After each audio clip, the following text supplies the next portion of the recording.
మనం quarter vehicle నుంచి వచ్చేసినాము. ఒక పెద్ద అపార్ట్మెంట్ ఫర్నిచర్ తీసుకొచ్చినాము. 41 ఫ్లోర్స్ బిల్డింగ్ ఇది ఇదంతా.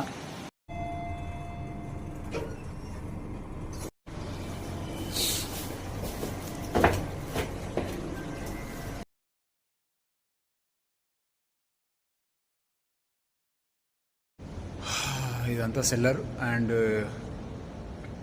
సెల్లర్స్ మొత్తం సెల్లర్సే ఒక 2 ఫ్లోర్స్ 3 ఫ్లోర్స్ ఉంటుంది. ఇంత 41 ఫ్లోర్స్ బిల్డింగ్ అంటే మరి ఆషామాషి కాదు కదా పార్కింగ్ వెహికల్ కోసం. ఒక 3 ఫ్లోర్స్ 4 ఫ్లోర్స్ గ్రౌండ్ లెవెల్లో పార్కింగ్ ఉంటుంది. ఇదంతా సెల్లర్. ఓకే.